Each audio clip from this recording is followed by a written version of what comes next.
નમસ્કાર મિત્રો, D farmer ચેનલમાં તમારું સ્વાગત છે। દેશ, દુનિયા અને ગુજરાતના તાજા, મોટા અને સૌથી મહત્વપૂર્ણ સમાચાર જાણીએ તે પહેલા ચેનલમાં નવા હોય તો ચેનલને જરૂરથી સબસ્ક્રાઇબ કરી અને વિડીયોને લાઇક કરી દેજો। અખિલેશ યાદવના કારણે અફજલ અંસારી શપથ ન લઈ શક્યા, બસપાએ સપા પ્રમુખ પર લગાવ્યો ગંભીર આરોપ। સુરતમાં યુરોપિયન યુનિયન દ્વારા રશિયન હીરા પર લગાવાયો પ્રતિબંધ, વેપારીઓને મળી મોટી રાહત। આપ નેતા સંજય સિંહે કહ્યું, હવે અમે 240 પર છીએ, 24 સીટો પર આગળ પહોંચીશું, રાષ્ટ્રપતિના સંબોધનનો બહિષ્કાર કરીશું। યુક્રેન યુદ્ધમાં તાનાશાહ દેશ ઉત્તર કોરિયાની એન્ટ્રી, રશિયાની મદદ માટે મોકલશે લશ્કર। મુંબઈની કોલેજમાં હિજબા પરનો બાન હટાવવાની માંગને બોમ્બે હાઈકોર્ટે ફગાવી। સેંગોલને હટાવવાની માંગને લઈને હંગામો, ભાજપ સહિતના મોટા નેતાઓમાં ખળભળાટ। પ્રાઇવેટ સ્કૂલો કરતાં પણ સારું શિક્ષણ મળતા પડાપડી, સરકારી સ્કૂલમાં એડમિશન માટે ઇવનિંગ લિસ્ટ જારી કર્યું। જુલાઈથી મોબાઈલ બિલ થશે વધુ મોંઘા, પ્રીપેડ અને પોસ્ટપેડ રિચાર્જમાં કરશે 15 થી 20% સુધીનો વધારો। યુપીમાં બીજેપીના પ્રદર્શનથી આરએસએસ ચિંતિત, સમીક્ષા બેઠકમાં હારનું વાસ્તવિક કારણ બહાર આવ્યું। રાજ્ય સરકારે ગુજરાતમાં દારૂ અને ડ્રગ્સ સામે લડત લડતી 75 થી વધુ સંસ્થાઓની ગ્રાન્ટ બંધ કરી। જુલાઈના બજેટમાં સોના અને ચાંદી પરની આયાત ડ્યુટીમાં 5% ઘટાડો થવાની શક્યતા। ખેડૂતોને ખેતીમાં ઉપયોગ લેવાતા 75 પ્રકારના આધુનિક સાધનો ખરીદવા પર સરકાર 40 થી 80% સુધીની સબસિડી આપશે। અરવિંદ કેજરીવાલની ધરપકડ પર આમ આદમી પાર્ટીનો મોટો દાવો, ભાજપ, કેન્દ્ર સરકાર અને સીબીઆઈનું કાવતરું। ફ્રૂટ સેક્ટરમાં વેપારીઓના હિતમાં ભારત સરકારનો મોટો નિર્ણય, ગુજરાતમાં શરૂ થશે પાયલોટ પ્રોજેક્ટ। રાષ્ટ્રપતિ દ્રૌપદી મુર્મુએ દેશના વડીલોને આપી મોટી ભેટ, 70 વર્ષથી વધુની ઉંમરના લોકોને આયુષ્માન યોજના હેઠળ થશે સારવાર। આંધ્રપ્રદેશના નાયબ મુખ્યમંત્રી પવન કલ્યાણ લઈ રહ્યા છે વારા દીક્ષા, 11 દિવસ કરશે અન્નનો ત્યાગ। હરિયાણામાં વિધાનસભા ચૂંટણી પહેલા સમીકરણ બદલાયા, કોંગ્રેસનું સમર્થન કરશે દુષ્યંત ચૌટાલા। રાજુ શેટ્ટીએ કરી જાહેરાત, રાજ્યમાં 1 જુલાઈથી ખેડૂત લોન માફી ચળવળ શરૂ થશે। ખાલિસ્તાની પન્નુ હત્યા કેસમાં અમેરિકાની આવી પ્રતિક્રિયા, ભારત પાસે માંગી સંપૂર્ણ માહિતી। પૂર્વ મુખ્યમંત્રી હેમંત સોરેન સહિત 12 આરોપીની જ્યુડિશિયલ કસ્ટડીનો સમયગાળો લંબાવવામાં આવ્યો। ચૂંટણી બાદ બંગાળમાં તોડી પડાય બીજેપીની ઓફિસ, પોલીસ અને પાર્ટીના કાર્યકર્તાઓ વચ્ચે ઘર્ષણ।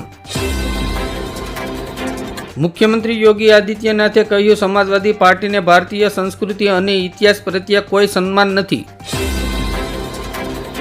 યોગીનો મોટો દાવો, યુપીમાં જૂની પેન્શન યોજનાને આપી લીલી ઝંડી। ગુજરાત સરકારે ખાનગી શાળાઓમાં ખાનગી પ્રકાશનોના પુસ્તકો ભણાવી શકશે નહીં, સરકારે મૂક્યો પ્રતિબંધ। લોકસભાના અધ્યક્ષની ચૂંટણી માટે ટીએમસી એસપીના સાંસદો નહીં કરી શકે મતદાન। વૃક્ષ કાપનારની હવે ખેર નહીં, ગુજરાત હાઈકોર્ટે જમીન સંપાદન અંગે આપ્યો મહત્વનો ચુકાદો। મુખ્યમંત્રી લાડકી બહેન યોજનામાં મહારાષ્ટ્રની ગરીબ મહિલાઓને દર મહિને 1200 થી 1500 રૂપિયા આપવામાં આવશે। અખિલેશ યાદવે કહ્યું, કોઈપણ સભ્યને હાંકી કાઢવા જેવી કાર્યવાહી કરીને ગૃહની ગરિમાને નુકસાન ન થાય। કંગના રાણાવત અને સંજય રાવત ફરી બાખડ્યા, બંને નેતાઓની અથડામણથી રાજકારણ ગરમાયું। અરવિંદ કેજરીવાલને લાગ્યો ઝટકો, સુપ્રીમ કોર્ટની સુનાવણી અગાઉ સીબીઆઈએ કરી ધરપકડ। આરએસએસ ઈચ્છે છે કે રાજનાથ અથવા શિવરાજ ભાજપના રાષ્ટ્રીય અધ્યક્ષ બને। પીએમ મોદીએ કહ્યું, કોંગ્રેસ ફરી સત્તામાં આવશે તો મુસ્લિમોને તમામ સંપત્તિ વેચી નાખશે, પીએમ મોદી સામે નોંધાઈ ફરિયાદ। રાહુલ ગાંધી અને અખિલેશ યાદવે અધ્યક્ષ ઓમ બિરલાને કહ્યું, વિપક્ષનો અવાજ ના દબાવતા સત્તાધારીને કાબૂમાં રાખજો।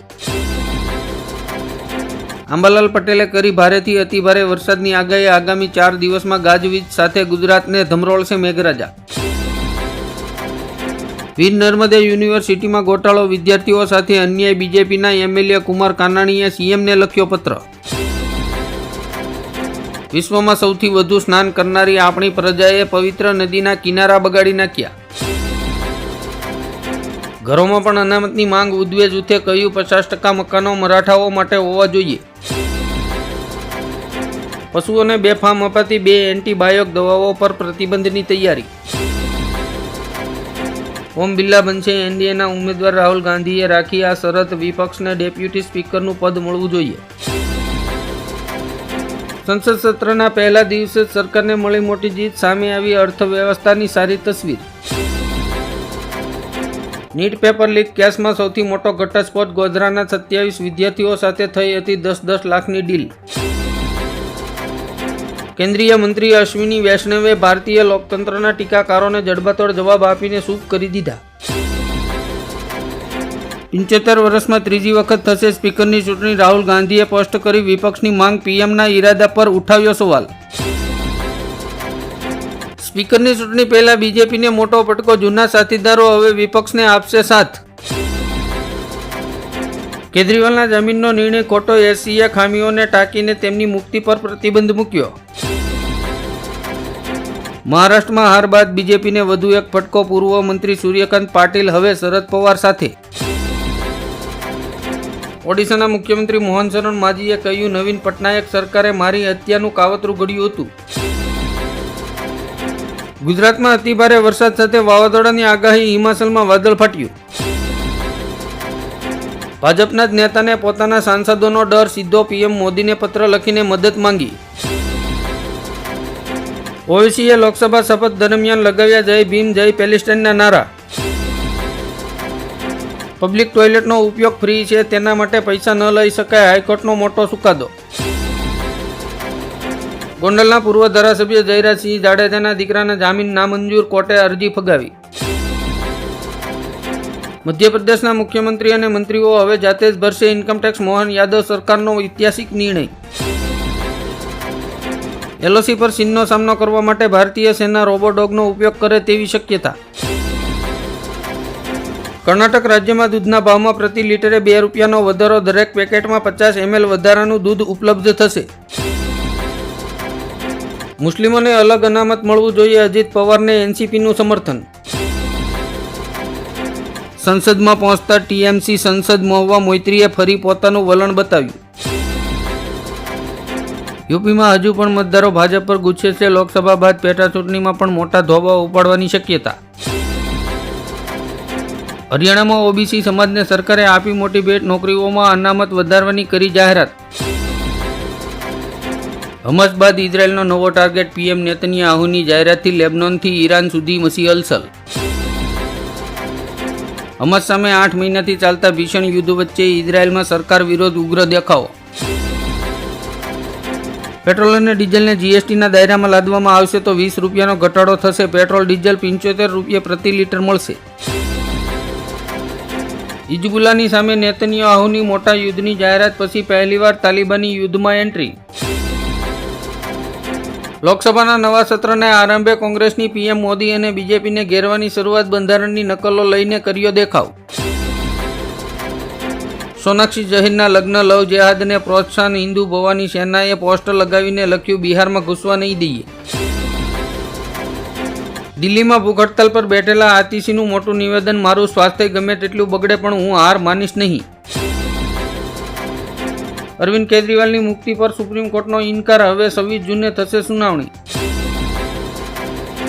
ગરમીના કારણે મક્કા હજ યાત્રિકોના મોતનો સિલસિલો હજુ જારી. આંક 1300 પર પહોંચ્યો. વધતા ઘઉંના ભાવથી ચિંતિત સરકાર. આવતા મહિનેથી આયાત ડ્યુટી ઘટાડશે. ઝારખંડ બન્યું પેપર લીક કરતી ગેંગનું કેન્દ્ર. 2 વર્ષમાં 4 મોટા કૌભાંડ.